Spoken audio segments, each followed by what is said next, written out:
Estamos de volta com o Jornal do Piauí aqui pela TV Cidade Verde. Délio Rocha, Cláudia Brandão, Elivaldo Barbosa conosco no Eleições 2018 para trazer informações sobre os números do IBOP. O Instituto de Pesquisa de Opinião Pública IBOP divulgou uma pesquisa, Délio Rocha, falando a respeito da intenção de voto do eleitor brasileiro para a presidência da República. Délio.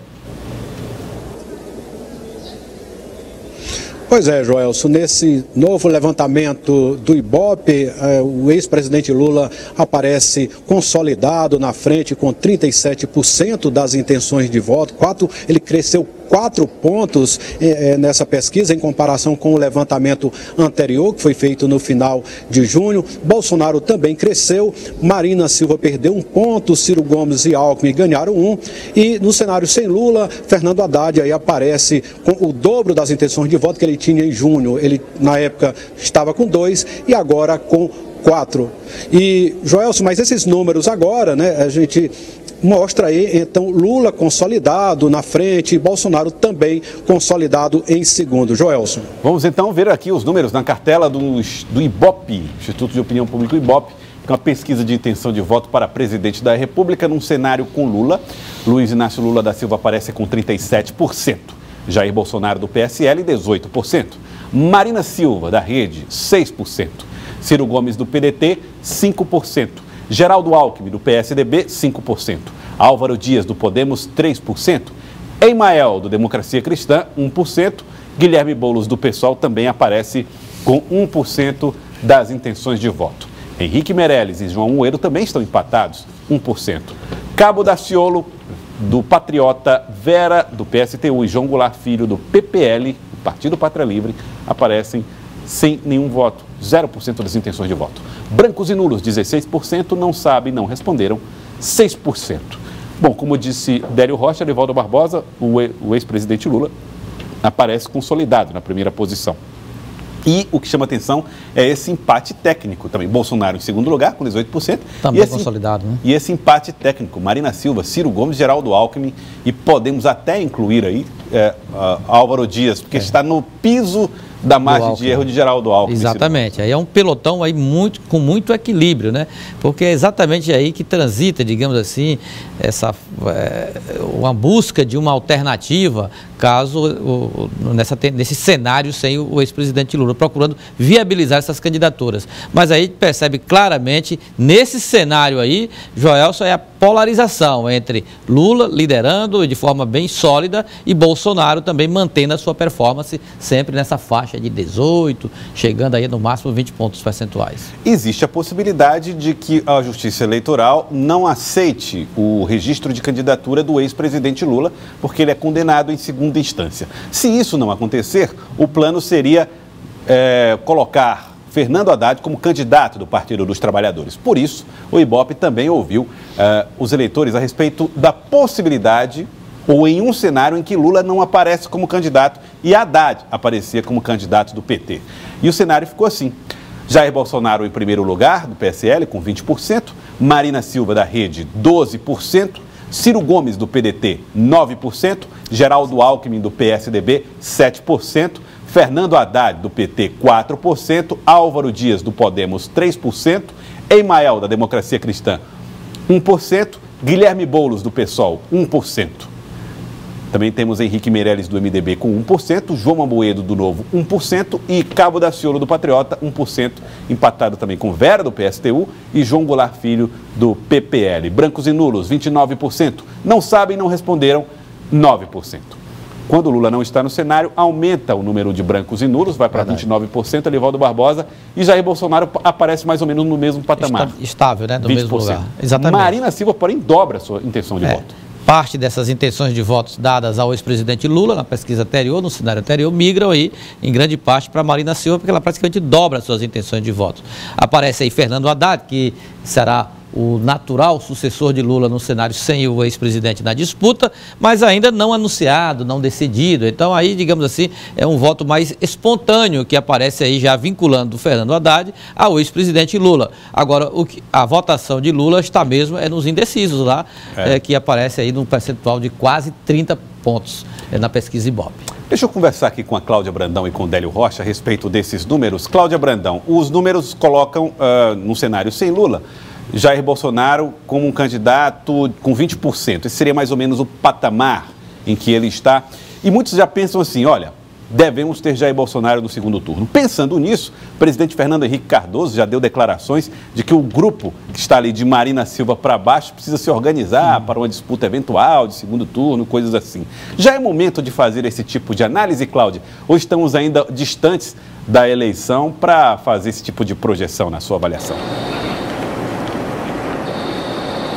É muito cedo para fazer essa análise e jogar a toalha, Joelson, até por conta do que a gente conversava agora há pouco, que é a campanha da propaganda eleitoral política que começa efetivamente a partir do dia 31 de agosto e que terá sim um peso decisivo, até porque, como já falou agora há pouco também o Elivaldo Barbosa, o ex-governador de São Paulo, o candidato Tucano, fez um esforço grande para reunir em torno de si o maior número de partidos, justamente de olho num tempo maior de rádio e televisão, que é aquele momento em que terá mais proximidade com o eleitor para tentar conseguir convencer o seu voto. É verdade que essa chamada terceira via, distante da polarização entre Lula e Bolsonaro, está muito fragmentada. São muitos votos dispersos, o que poderia favorecer, teoricamente, o candidato Bolsonaro, né?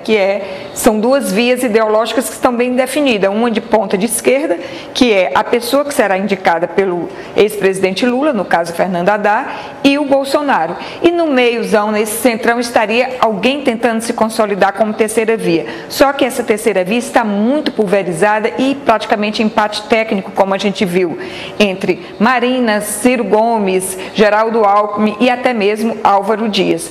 Por isso, tanta expectativa em torno do programa eleitoral no rádio e na televisão. O que a gente observa aí, você bem ressaltou, Joelson, é que tanto em um cenário como em outro, não há muita oscilação de Jair Bolsonaro. É o que alguns especialistas já vêm batendo durante algum tempo. Bolsonaro teria, segundo eles, um teto até onde cresceria. E esse teto parece ter se estabilizado em torno de 18% até 20%. Como ele terá um tempo ínfimo no rádio e na televisão, ele está apostando muito nas redes sociais, mas isso também tem o seu limite, até porque naquilo que a gente chama de Brasil profundo, lá nos grotões do interior, o sinal de internet não é tão bom assim e nem alcança todos os públicos. A internet é mais para um público mais jovem. Esse outro público estaria mais propenso a se influenciar pelo rádio e pela televisão. Então é preciso ver como os candidatos vão se comportar na propaganda eleitoral gratuita nos veículos eletrônicos, para só então a gente desenhar como vai ser o cenário do segundo turno. Uma coisa é certa: o PT ou o seu candidato estarão presentes no segundo turno, porque a força do ex-presidente Lula é inegável. Ele é um líder carismático que conta com apoio de eleitores no Brasil de norte a sul do país. E essas pessoas, embora no primeiro momento ainda estejam indecisas em quem votar, no caso de Lula não estar presente, que é o que deve acontecer por conta da lei da ficha limpa, mas isso também é até culpa do próprio ex-presidente, que está segurando até quanto pode amarrar em torno de si a candidatura, personalizando ou personificando nele próprio a única figura elegível do PT. Quando o Tribunal Superior Eleitoral definir isso e apontar o seu candidato, que é o ex-prefeito Fernando Haddad, aí sim começa a mobilização do PT para tentar transferir o cacife eleitoral de Lula para Haddad, ainda que não seja uma transferência total, mas boa parte do eleitorado de Lula vai votar sim em Haddad. Então, a briga será pelo segundo turno, a segunda vaga no segundo turno das eleições. Cláudia Brandão, portanto, trazendo a análise. Délio Rocha, os números também trazem um pouco do que dizem determinados perfis de eleitores a respeito das intenções de voto para as eleições deste ano, né, Délio Rocha? Isso mesmo, Joelson. Quando a gente pega, por exemplo, o caso do deputado Jair Bolsonaro, ele tem seu melhor desempenho no eleitorado masculino, onde ele consegue 25% das intenções de voto. No caso do eleitorado feminino, esse percentual cai para 12%, quer dizer, para menos da metade. Bolsonaro lidera em um segmento entre aqueles que ganham mais de 5 salários mínimos, que são os eleitores com maior poder aquisitivo.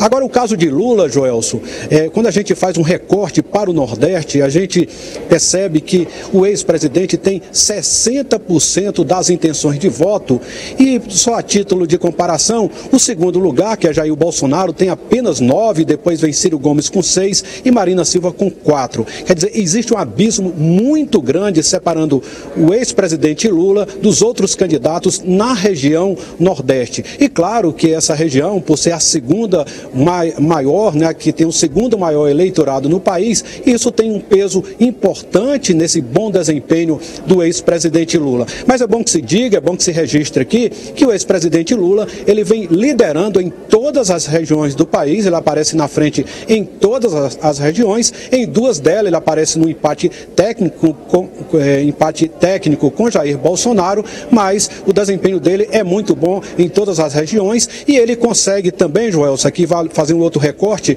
um bom desempenho entre mais de 53% das intenções de voto entre aqueles que recebem até um salário mínimo, que tem uma renda de até um salário mínimo. E entre o eleitorado feminino, Lula tem 39%, ele tem um desempenho um pouco melhor, e também entre os jovens, Lula tem um desempenho aí acima da média, entre aqueles que têm 16 e 24 anos, Lula consegue ter 45% das intenções de voto. Joelson.